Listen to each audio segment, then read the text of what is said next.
Tasty food सर्व करिए, restaurant का location अच्छा होना चाहिए, अपने कस्टमर से अच्छे तरीके से बात करिए, रेंट बहुत ज़्यादा नहीं होना चाहिए शॉप का। ये सब जो बेसिक चीज़ें हैं इनके बारे में हम नहीं बात करेंगे, मुझे उम्मीद है आप लोग को ये सब पता ही होगा। तो हम थोड़ा सा डेप्थ में जाएंगे और कुछ टेक्निकल एस्पेक्ट समझने की कोशिश करेंगे कि वो क्या छोटी मोटी बारीक चीज़ें हैं जिन्हें हम नहीं समझ पाते हैं या इग्नोर कर देते हैं, बट जिनकी वजह से हमारा बिजनेस काफ़ी इफेक्ट होता है। नमस्ते, मैं सेल्फ आर्किटेक्ट शशांक सिंह आप लोग का स्वागत करता हूँ। आज जो वेरियस टॉपिक्स हैं जिनके बारे में हम आज बात करेंगे वो कुछ इस तरीके से हैं।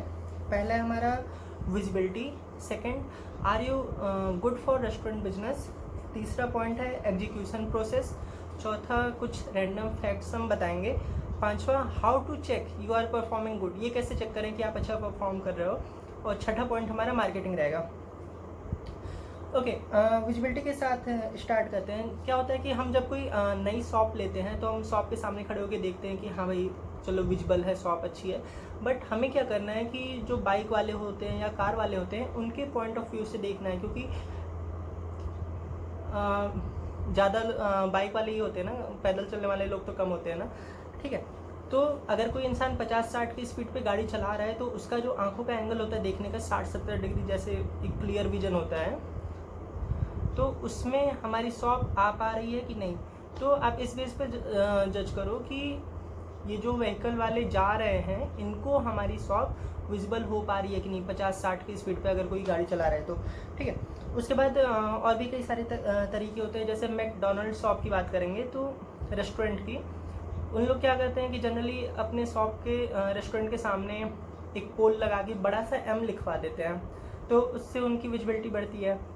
और ऐसे ही अगर आप कोई ग्लो साइन बोर्ड बनाओ तो उसमें वर्ड जितना कम से कम हो सके और मिनिमम कलर यूज करिए, तो इससे विजिबिलिटी बढ़ती है। और भी बहुत सारे तरीके होते हैं, वो आप देख सकते हो, मतलब समझ लेना अपना। सेकंड है are you good for business और रेस्टोरेंट बिजनेस।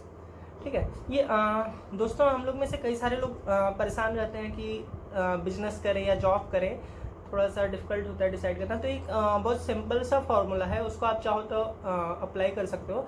आप कोई 10 लोगों को सिलेक्ट कर लो अपने आसपास, या जैसे अपने फैमिली फ्रेंड में या ऑफिस में रैंडम किसी 10 लोग को सिलेक्ट कर लो। अगर 10 में से आपको 3 से ज़्यादा लोग बुरे लगते हैं, जैसे कई लोग नहीं होते कि बोलते हैं भाई ये बुरा है वो बुरा है, तो ऐसे अगर 3 से ज़्यादा लोग बुरे लगते हैं तो बिजनेस आपको नहीं करना चाहिए। अगर 2 लोग या बस 1 लोग बुरे लगते हैं 10 में से, तो आप सही हो फिर बिजनेस के लिए, क्योंकि कोई भी बिजनेस होता है वो इंसान से होता है। जब आप इंसान को समझोगे नहीं, उसे प्यार नहीं करोगे, तो थोड़ा सा डिफिकल्ट हो जाता है बिजनेस करना। ठीक है, अभी तक मेरा कोई कॉमर्शियल प्रोजेक्ट फेल नहीं हुआ है जितने भी मैंने डिज़ाइन किया है, क्योंकि काम करने से पहले मैं उस प्लेस को और क्लाइंट को समझने की कोशिश करता हूँ कि क्या ये चला पाएंगे नहीं चला पाएंगे। ऐसे ही एक प्रोजेक्ट मुझे मिला था, वो थोड़ा सा गली में था, तो मैं थोड़ा सा मुझे लगा यार चलेगा नहीं, चलेगा कि नहीं चलेगा। मैंने क्लाइंट से पूछा यार आपको लगता है आप यहाँ पे चला लोगे। ही सेड शशांक भाई मैं इस प्लेस को ऐसा बना दूंगा कि यहाँ पे KFC आके खुलेगा। मुझे अच्छा लगा सुन के, बट और मुझे ये समझ में आ गया इस बात से कि KFC खुले ना खुले, बट ये जो एनर्जी है ये सक्सीड हो जाएगा, मतलब ये रेस्टोरेंट यहाँ पे चला लेंगे। एक फार्मूला होता है कि अगर आप जब 100% के लिए वर्क करते हो तो आपका 70-80% सिक्योर हो जाता है कि उतना तो मिलेगा ही। ठीक है, तो एनर्जी अच्छी होनी चाहिए।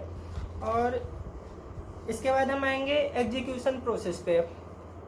एग्जीक्यूशन प्रोसेस में क्या क्या करें, जैसे आपने शॉप की लोकेशन ले ली, मेन रोड पे मिल गई तो ठीक है, नहीं तो सेकेंडरी रोड, जो रोड हमारी मेन रोड को कनेक्ट कर रही है सेकेंडरी रोड, उस पर आपने ले लिया। बट इसमें भी एक धोखा होता है। सेकेंडरी रोड में एक रोड होती है, वहाँ पे क्या होता है कि भीड़ है, रेंट भी उतना है, बट वहाँ पे जो लोग दिखते हैं वो बस उधर के आसपास वाले ही लोग होते हैं। 5-6 हज़ार लोग फॉर एग्जांपल कॉलोनी के हैं तो उन्हीं लोग का मूवमेंट है। और एक और सेम रोड होती है, उसका भी रेंट वगैरह सेम रहता है, बट वहाँ पे जो मूवमेंट हो रहा है वो हर बार नए लोगों का हो रहा है। तो जहाँ पे नए लोगों का बार बार मूवमेंट हो रहा है वो रोड ज़्यादा अच्छी होती है। ठीक है, तो ये आप डिफ्रेंशिएट करना।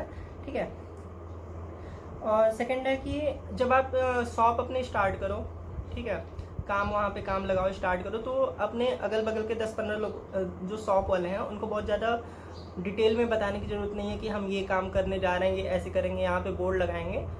ठीक है, अपना चुपचाप काम करो, क्योंकि जनरली क्या होता है कि अगल बगल वाले लोग डिस्टर्बेंस क्रिएट करते हैं, इसलिए बता रहा हूँ। तीसरा है कि इसी में कि किसी प्रोफेशनल को आप हायर कर लो काम करने के लिए, किसी आर्किटेक्ट या इंटीरियर डिज़ाइनर को।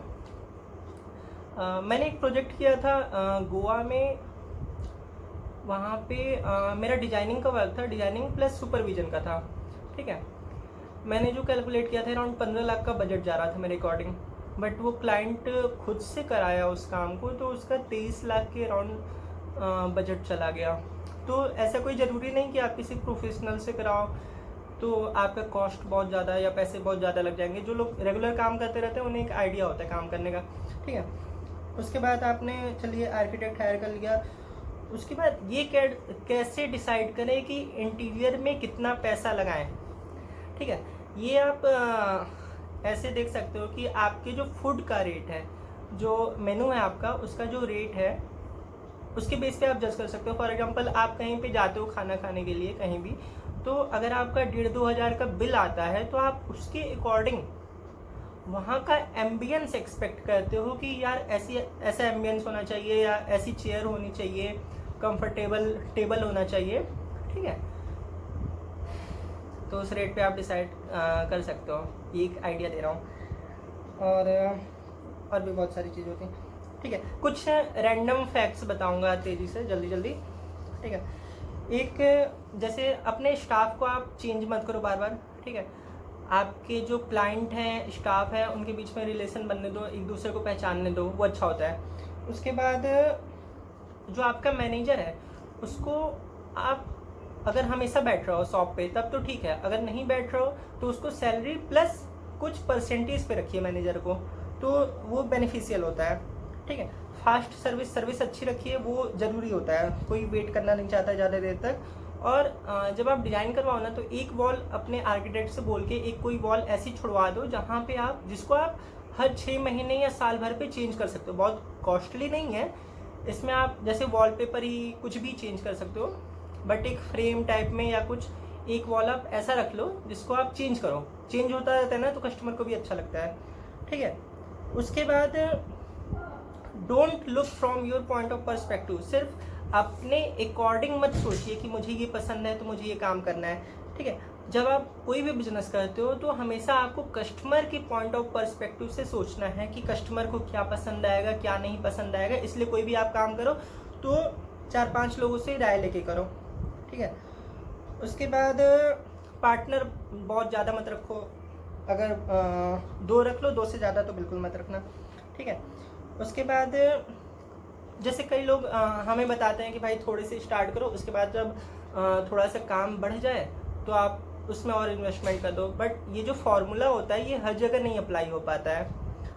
कि फॉर एग्जांपल अगर आपका budget 1000 square feet, 1500 square feet ऐसे नहीं अलाउ कर रहा है इतना बड़ा लेने का, तो आप छोटा ही लो, 300 square feet low, 400 square feet low. But उसमें उसको जब आप करो तो उसमें कोई कमी मत छोड़ो, उसको पूरा कंप्लीट आप बनाओ प्रॉपर तरीके से, आधा अधूरा काम नहीं करना। ठीक है, ये फॉर्मूला इसमें अप्लाई नहीं होता है रेस्टोरेंट बिजनेस में। ठीक है, उसके बाद जैसे रिसेप्शन टेबल होता है, 1-2 जगह मैंने देखा है कि रिसेप्शन टेबल लोग ऐसे प्लेस कर देते हैं कि एकदम सामने, इधर पे कस्टमर बैठा है, एकदम उसके सामने आप फेस करके बैठ गए हो। तो ये सब बहुत छोटी छोटी बारीक चीज़ें हैं, इनको समझना बहुत ज़रूरी है। आप मान लो एक बार को आप सब कुछ अच्छा कर लो, और बस एक ये पॉइंट आप देख लो कि आपने रिसेप्शन टेबल ऐसे प्लेस कर दो अपना कि एकदम सामने कस्टमर बैठा है, एकदम सामने आपका फेस पड़ रहा है, तो भी बहुत मुश्किल हो जाएगा चलाना। ठीक है, तो हर एक चीज़ को, बारीक चीज़ों को, छोटी छोटी चीज़ों को इग्नोर नहीं करना चाहिए, समझना चाहिए। और don't wait for some magic कि कोई जादू हो जाए, ये सब मत, इसका वेट मत करना। और लर्न टू लव। उसके बाद हमारा टॉपिक है how to check you are doing good. कैसे ये चेक करें कि आप अच्छा परफॉर्म कर रहे हो। जब क्लाइंट खुश होगा तो वो टिप देता है वेटर को, तो उसके बेस पे आप देख सकते हो अगर वेटर्स को टिप मिल रहा है तो आप अच्छा परफॉर्म कर रहे हो। और आपके कस्टमर रिपीट होने चाहिए। रिपीट होना बहुत ज़रूरी है, क्योंकि हर बार नए कस्टमर लाना वो थोड़ा सा डिफ़िकल्ट होता है, तो आपके कस्टमर रिपीट होना बहुत ज़रूरी है। और रिपीट हो रहा है तो समझ लो आप अच्छा परफॉर्म कर रहे हो। और बाकी आपको गूगल पे रिव्यू वगैरह अच्छे मिल रहे हैं, वो आपको पता ही है, ठीक है। मार्केटिंग की बात करेंगे। मार्केटिंग में क्या होता है कि मार्केटिंग का सबसे आसान तरीका है, आपको बताऊंगा। कोई भी एडवर्टाइजमेंट कहीं भी कुछ भी करने से पहले सबसे पहले आप अपने आप को वहाँ पे रख के देखो। आप सोचो कि आप कितने रेस्टोरेंट को विजिट किए हो, रेडियो पे ऐड देख के या न्यूज़पेपर में ऐड देख के, प्रचार देख के आप कितने रेस्टोरेंट को विजिट किए हो, आप सोचो।